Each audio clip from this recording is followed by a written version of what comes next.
Local 4 News begins right now with a breaking news alert. And that breaking news is coming from Miami, Florida tonight, where a pedestrian bridge has collapsed near the campus of Florida International University. We're told there are multiple fatalities. These are live pictures as the rescue effort is ongoing right now. We want to get right to Coco McAvoy, who's in the newsroom covering all of this. And Coco, as we've been watching this, we've learned this bridge was just installed this past weekend.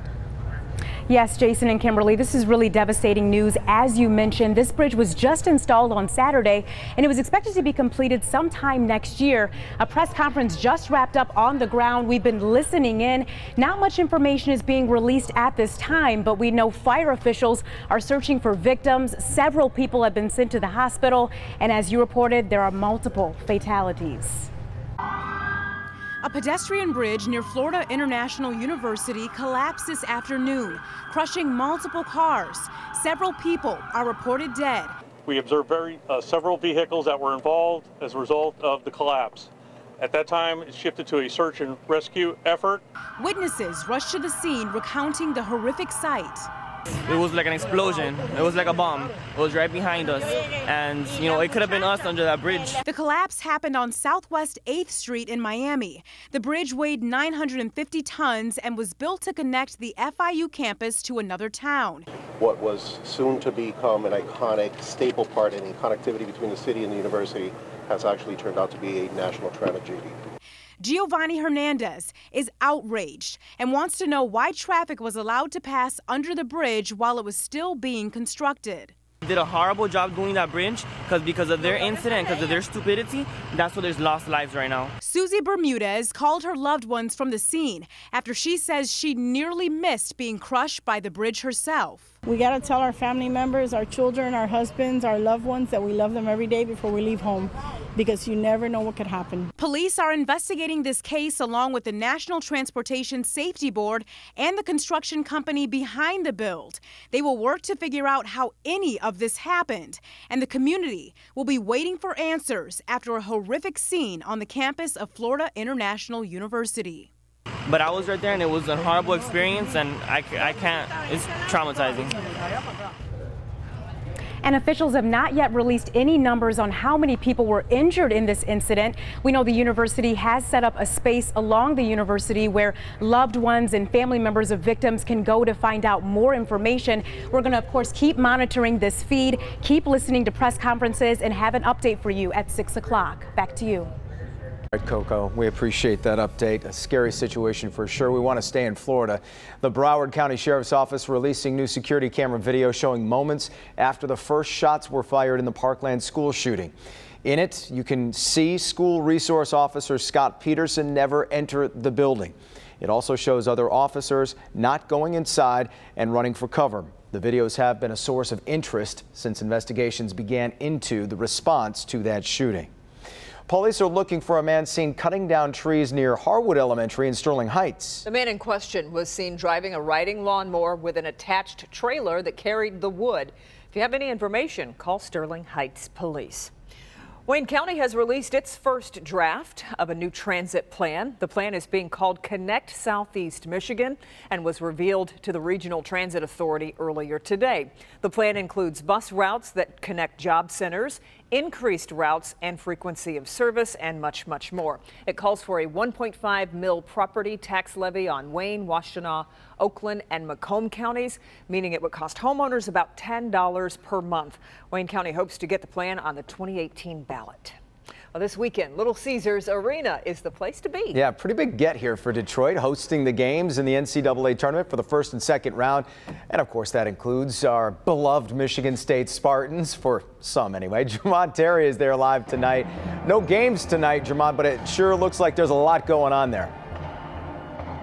Jason and Kev, there's a lot going on here at LCA for sure. Right now you have various teams taking practice. You can see that the floor is set. It says March Madness. It is in fact tourney time here in downtown Detroit. And as you mentioned, MSU is on the ticket, and many fans, they have high hopes for this tournament.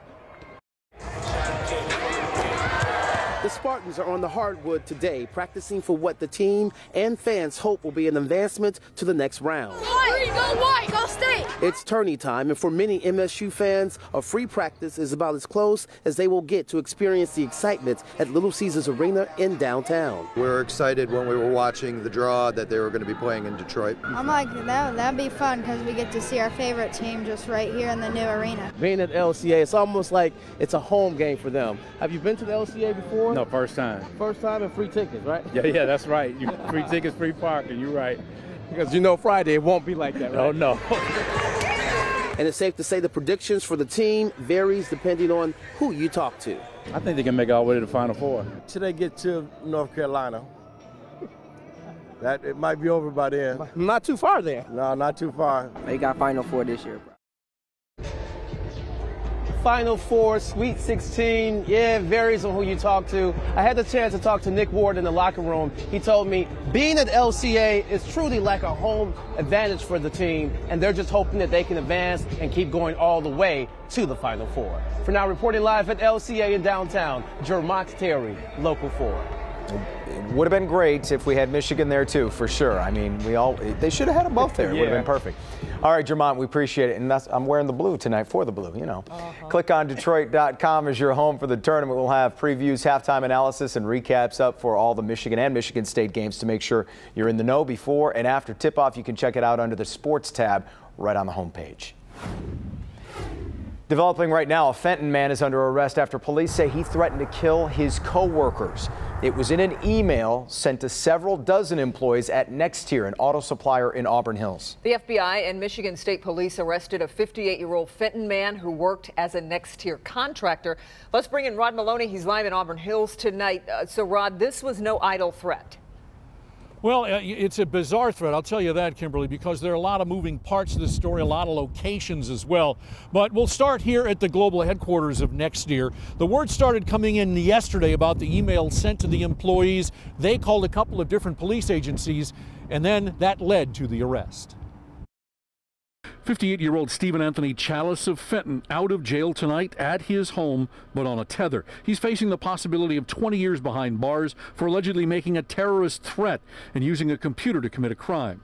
He works for a company called Flex International, contracted by Nextier to build a new vehicle circuit board. At some point, Mr. Chalice became upset when he learned of a report that he believed was going to set the project back like 8 weeks.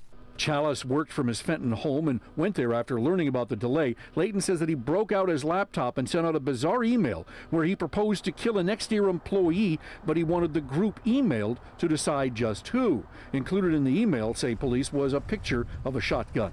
Nextier put out this statement this afternoon, quote, several Nextier automotive employees at 3 production facilities were in receipt of an email threat by a non-Nextier employee.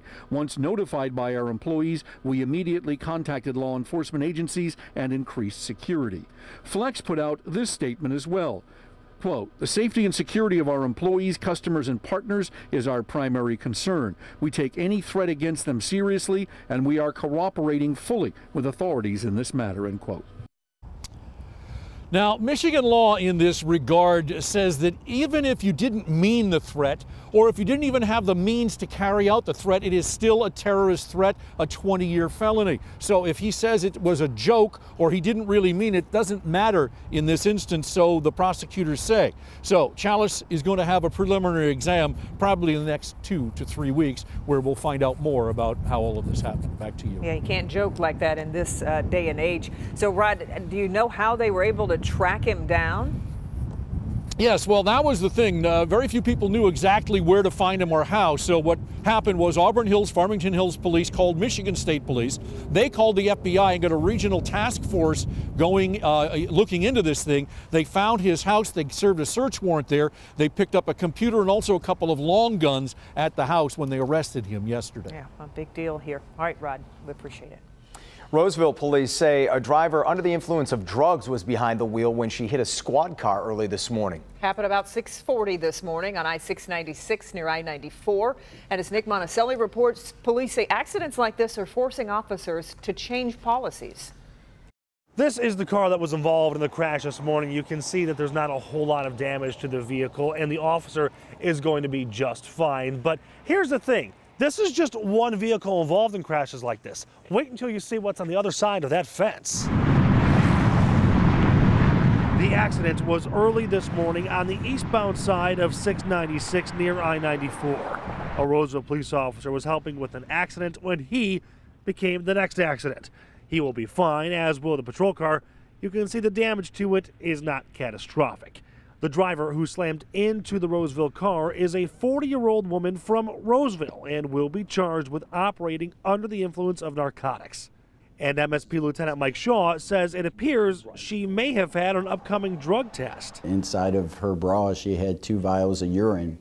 So obviously, she had some intentions of not allowing somebody, be it an employer or somebody else, to know that, she was under the influence. But take a look at these other Roseville cop cars, all lined up in a city lots, all hit by drivers under the influence. We're more worried about somebody running us over than we are actually getting shot in the line of duty now. That's how serious it's become for us. The lieutenant says as marijuana becomes more and more accessible and more people are getting addicted to opioids, driving under the influence of drugs is becoming a larger problem. Alcohol is bad. We've put that message out there, and we see it on social media, we see it out in the traditional media, we see it all the time where we talk about drinking and driving. We really need to start about drug driving. And we used to position our patrol cars to protect you from getting shot. If you came up on somebody that may want to hurt you inside of that car, that you use your car as protection. We've changed that. We use our cars now to protect us from getting run over. In Roseville, Nick Monticelli, Local 4. The alleged drug driver was arrested today. She'll be arraigned in a Macomb County court once toxicology reports come back. A former Parks and Rec director in Plymouth Township is in some big trouble with the law. What the feds say he stole and why it may be connected to the sweeping corruption scandal in Macomb County. And a new warning about drinking water, not from the tap, from the bottle. Ahead here at 5, what may be in all of the bottled water we drink. Hey, Andrew. Hey there, Jason and Kimberly. Well, we have some frozen water falling from the sky, flurries and light snow showers around Mount Clemens in your neighborhood north of 8 Mile. How long will this last? We'll talk about that and higher temperatures for this weekend in your weather forecast. Okay, Andrew, and Bernie's here. Yes, Kimberly, as I don't have to tell you, March Madness and Michigan State are in it, but our friend Greg Campy is not tonight. Campy on Tom Izzo, John Beeline, and Twitter trolls. Tonight, new at 6. A 2-year-old son dies under the care of someone other than his mother. New at 6, that devastated mom answers some of the biggest questions surrounding this tragedy. Plus, big changes are coming to cigarettes, what the FDA plans to do to make them less addictive. That's coming up new at 6.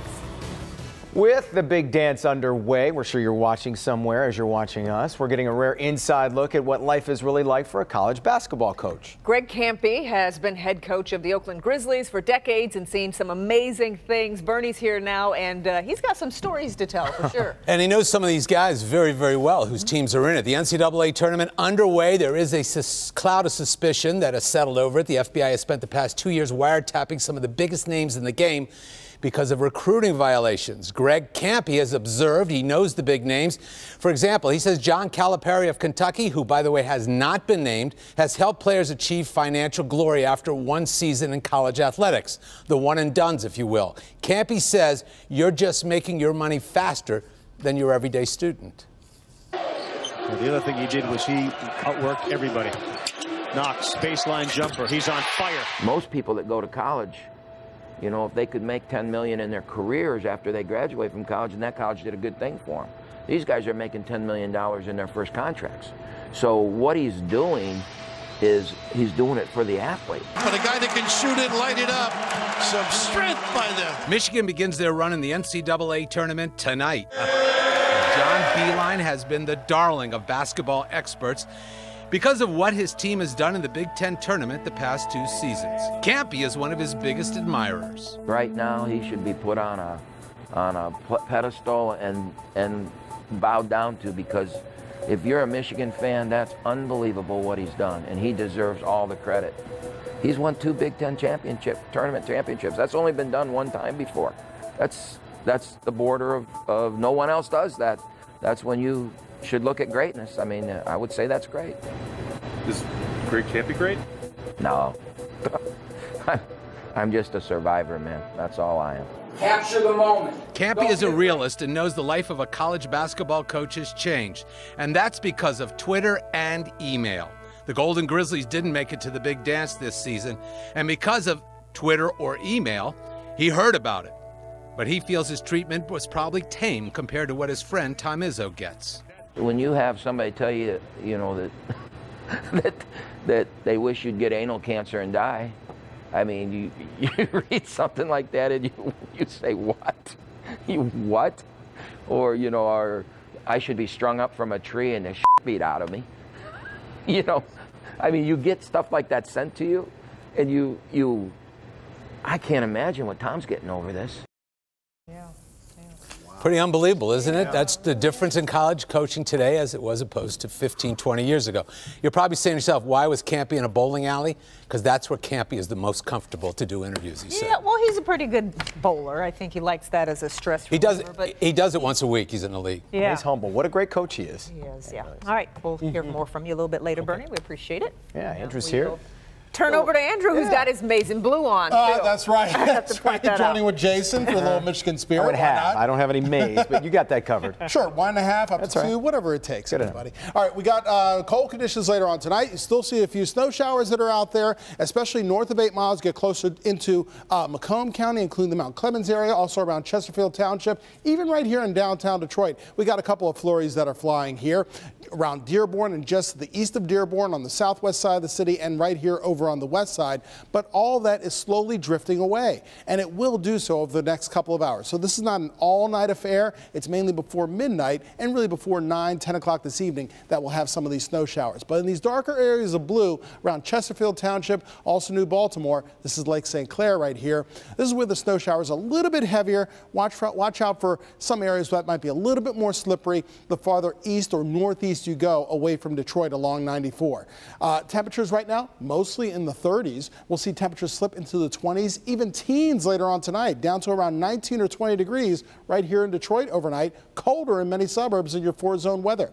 Looking at LCA, 37 degrees here in downtown Detroit, wind chill in the 20s if you're still going out this evening. Speaking of LCA, as we talked about at the top of the show, March Madness here in the D tomorrow. Sunnier skies, but it will still feel like winter with chillier than average conditions, highs though around 40 degrees. 32 right now for our friends in Oxford, while it's 35 in Pontiac, 37 chilly degrees over in Monroe. And the winds at around 15, 17 miles per hour, definitely making it feel like it's below freezing. So as you head out this evening, whether it's your favorite sports bar or a watch party, dress as if it's in the 20s or teens. Right now, wind chills as low as 21. We'll see wind chills in the teens by sunset, maybe even in the single digits by morning on your Friday. But high pressure settles in by Friday afternoon. That means plenty of sunshine for us to round out the work week. And for the weekend, high pressure is still the dominant feature, so more sunshine is on the way for both Saturday and Sunday with higher temperatures. I'll show that in your 7-day forecast in a couple of seconds.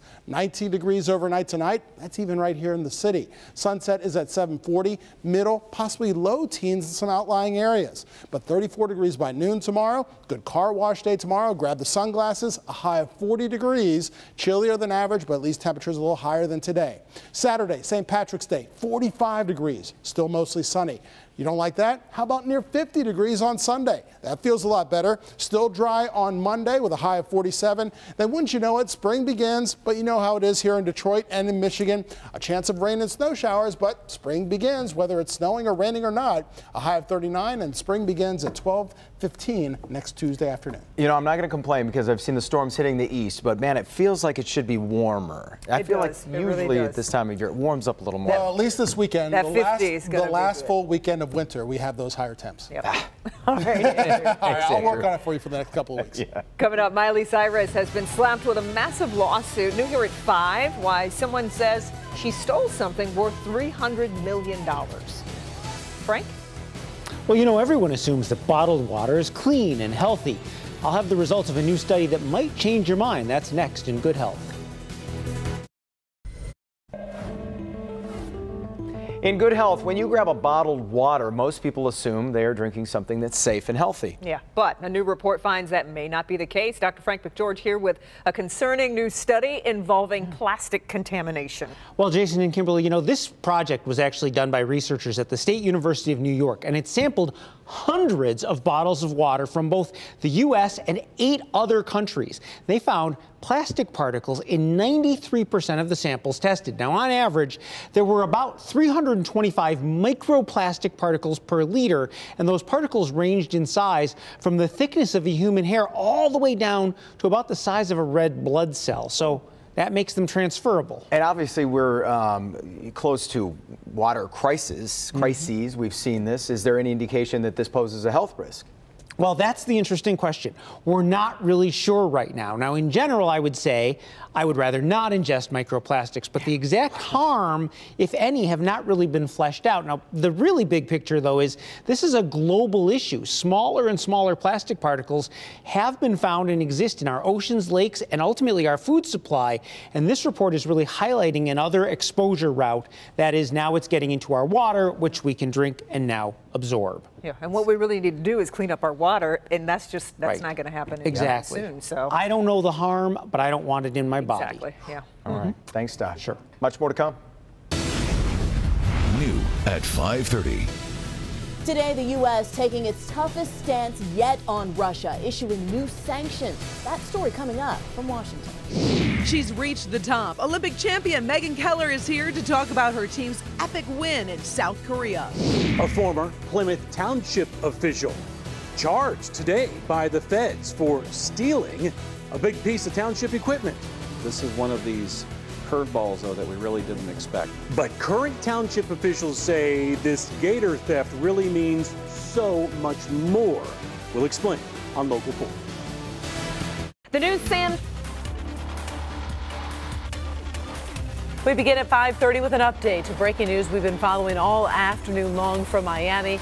That's where multiple people have died after a pedestrian bridge near Florida International University collapsed. The bridge was being built across an 8-lane highway. It crushed at least 8 vehicles. 8 people were taken to the hospital while crews were working to rescue others. The bridge was just installed this weekend and scheduled to open officially next year. We'll continue to follow the new developments and bring you new information on air and online at clickondetroit.com.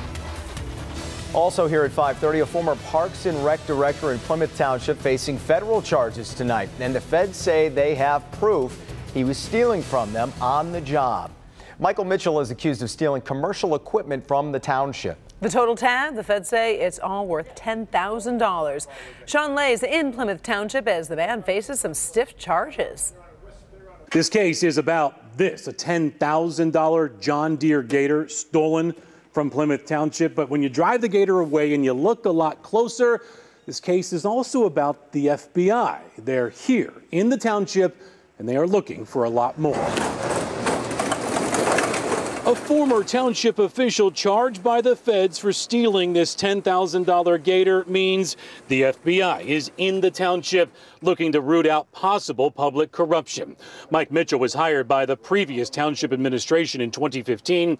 A position was created for him called Recreation and Grants Director. The township says Mitchell went AWOL in the fall of 2016. And the Gator, along with other township paid-for power equipment, was found at his house. The FBI charged Mitchell with felony theft from local government. This particular case with Mr. Mitchell is either a case of some low-hanging fruit that they wanted to get done with quickly, or maybe they're sending a message to others in Plymouth Township and Western Wayne that the FBI is here and that this may be part of a much broader ongoing investigation. Current Plymouth Township Supervisor Kurt Heisey says what caught his eye was the last line of the official FBI statement on the Mitchell matter, reading, quote, "This case is part of the government's wide-ranging corruption investigation centered in Macomb County, Michigan." Translation, they're following where the Rizzo corruption scandal and where Rizzo got trash contracts in other areas. There's a new sheriff here in town, and maybe they're going to get serious here like they did in Macomb County. Back here live, bottom line, the township supervisor saying that the FBI's work on this Gator case, in his opinion, just scratching the surface right now. Karen. So, Sean, what sort of punishment does he face if he's found guilty? Yeah, for Mike Mitchell, the former township official, it's a big deal. That's found guilty, 10 years in prison and a $250,000 fine. We'll let you know what happens. All right. Thank you, Sean. Detroit police searching for suspects after a squad car was shot up early this morning. It happened on the city's west side near Penrod and West Davidson around 1 a.m. The officer parked the car while responding to an assault and battery call. A shootout allegedly started between two groups of men while the officer was out of the car. He found a bullet hole in the radiator of the patrol car as well as a flat tire. An investigation into that is underway. Parking in Ann Arbor might be about to get a little riskier. Reports say the city is thinking about raising fines and enforcement hours. Now, currently, a parking meter ticket in downtown Ann Arbor is $20, drops to $10 if it's paid by the end of the next business day. The new fine would be $35 and $15 if paid within 24 hours. Meter enforcement hours would now end at 9 p.m. instead of 6 p.m. Monday through Thursday and go to midnight on Friday and Saturday. Sunday remains free. The public will have a say before a decision is made. The U.S. is taking action against Russia after a chemical attack that violates international law. And after months of delay, the Trump administration is taking its strongest stance yet against the country, announcing new sanctions in response to Russian meddling and Russian cyber attacks. Blaine Alexander covering it all for us in Washington. Hi, Blaine. Well, hello to you from Washington. The administration says that there are more actions to come, saying that this is the first of several consequences for Russia's cyber attacks and election meddling. For Russia, a 1-2 punch from the U.S., condemnation for a chemical weapons attack in Britain, and sanctions for meddling in America's 2016 elections and for cyber attacks. I think you can see from the actions that we've taken up until this point, we're going to be tough on Russia until they decide to change their behavior. The sanctions, the administration's strongest action yet, targeting 5 Russian organizations and 19 people, including those indicted by Special Counsel Robert Mueller. Sanctions ordered last year by Congress, but long delayed. It's about time. Yeah, we've been overdue. And they're out of control. Russia is, and they're that needs to be dealt with one way or the other. But for some Democrats, not enough. There still seems to be a great reluctance for the president himself to call out Russia as a bad actor. Instead, the attack on a former Russian spy in the UK using a chemical nerve agent, drawing condemnation from President Trump. The U.S. releasing a joint statement with France, Germany, and the UK, calling the attack a clear violation of international law, saying it threatens the security of us all. It's a very sad situation. It certainly looks like the Russians were behind it, something that should never, ever happen. And we're taking it very seriously. All this amid a new development in the Russia investigation. The New York Times reporting Mueller has subpoenaed the Trump Organization for documents, including some related to Russia. And today, the White House referred all questions on that subpoena to the Trump Organization. Meanwhile, President Trump himself has repeatedly denied any collusion with Russia. In Washington, Blaine Alexander, Local 4. Police arrest 2 intoxicated men in Pontiac for blindly firing a gun in the woods. Police responded to the area of Lake Street and Gillespie Avenue on reports of people being shot at. When police arrived there, they discovered suspects were in the wooded area just west of that intersection. That's where they recovered 17 bullet casings. The 2 men were thought to have been under fire. They were taken to a safer location. Deputies used the public address system to get the men to come out and make an arrest. Across Michigan tonight, schools in Pittsburgh were closed today and a 13-year-old arrested after a handgun was found in a school building. Police found the gun in a locker yesterday after receiving a tip. During the investigation, deputies found a possible destructive device that was removed from the school and later disposed of by the bomb squad. They also found additional evidence at his home. That boy has been turned over to the county's probate court system. Classes are expected to resume tomorrow. And in Flint, a former emergency manager for 2 Michigan school districts has been selected as interim superintendent of Flint's public schools. Gregory Witherspoon was unanimously approved for the post by the Flint Board of Education. He formerly oversaw Highland Park and Muskegon Heights schools. This announcement comes after the school board removed the superintendent and 2 other senior officials, but gave no reason why. Singer-songwriter Miley Cyrus has been hit with a copyright infringement lawsuit. The lawsuit is potentially worth up to $300 million and was filed by Jamaican songwriter Michael May. In it, he claims some of the lyrics in Cyrus's hit We Can't Stop is very similar to his reggae track We Run Things. May is asking the court to prevent the song from being sold, distributed, or performed. Cyrus has not commented on the lawsuit. It's a project with a simple mission, helping keep Detroit's homeless warm. In this week's Heart of Detroit, Mitch Albom introduces us to Gail Marlowe and the Motor City Mitten Mission. Papa's got a brand new bag. Gail Marlowe has found her mission in life, the Motor City Mitten Mission. Her calling is to help others in whatever way she can, and her mat and pillow project is the first step. You took a bit of an approach of saying, well, if they're going to sleep outside, is there a way that we can keep them warm? There's people that have been homeless for years out there, and they do need something to keep them warm. And we did a little bit of research, and we found this Plarning, which is basically taking your plastic recycled bags, and then I make a mat. They keep the heat in, and they're bug resistant. Each mat and pillow combo takes roughly 15 hours to make. It's an arduous task, but area schools like Grosse Pointe North are getting in on the act. If you add on actually having to make the Plarn, the plastic yarn, then it takes a lot longer. So the schools, they're actually making the balls of Plarn for us. And this is the great part about this whole project, is that anybody from any age group can really participate in this. With the school's help, Gail's network of local crochet enthusiasts get to work taking the balls of Plarn and building these life-saving mats. I had a gentleman who came in yesterday, and he's homeless, and we were able to provide him with a mat and a pillow, and knowing that he's actually going to utilize those things and that those are helping him get by on a day-to-day basis. It means so much. It's really impactful. One woman's mission and a team of support, Gail Marlowe and the Motor City Mitten Mission are providing a little comfort right here in the heart of Detroit. I like the color combinations too. Fantastic. It's fun. And when you have a need, there's always someone steps up and figures something out. Good job, Gail. Yeah. Child steps in the midst of a terrifying chain of events. New tonight, the one thing this little girl did that ended up saving the day big time. And he says he had no choice but to resign. New tonight, the bombshell reason why the former head of ESPN stepped down. And we've got gold in the studio, folks. Olympic gold medalist hockey star Megan Keller is here. We're talking with her next, and we're checking out that bling.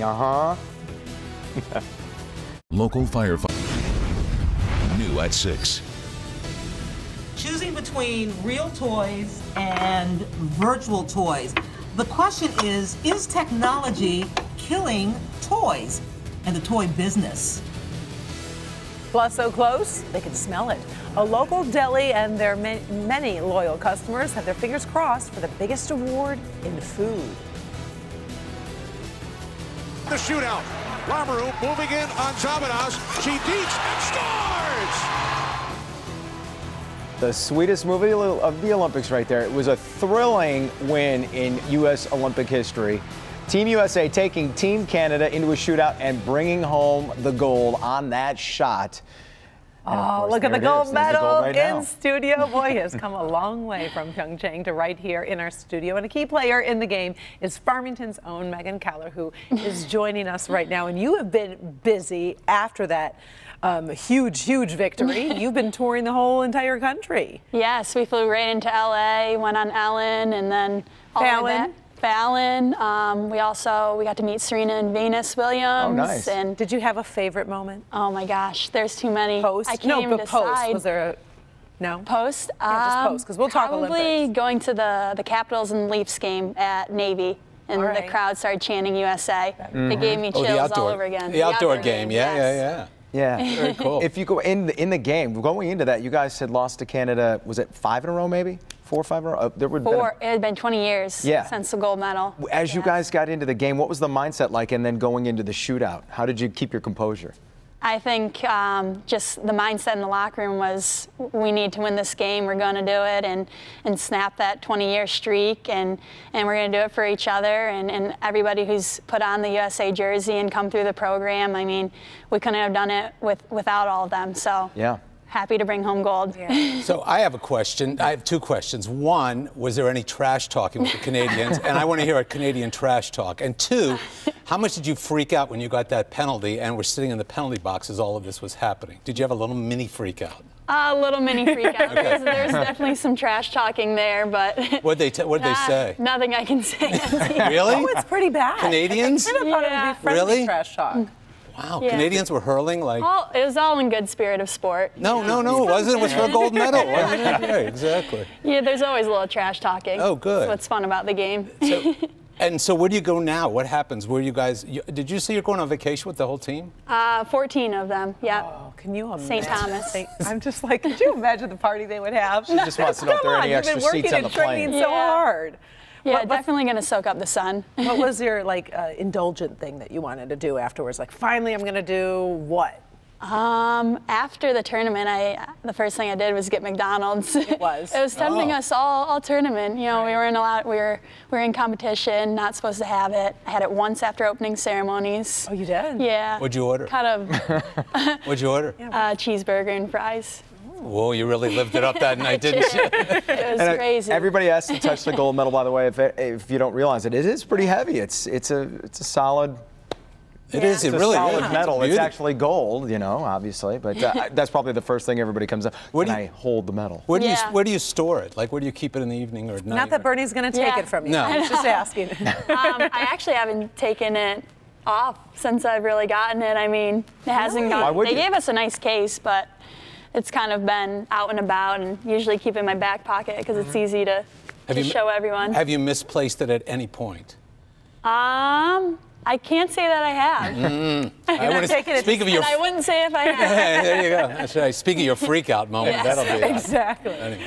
It is great having you here, though. Thank you so much for thank you stopping for having by. me.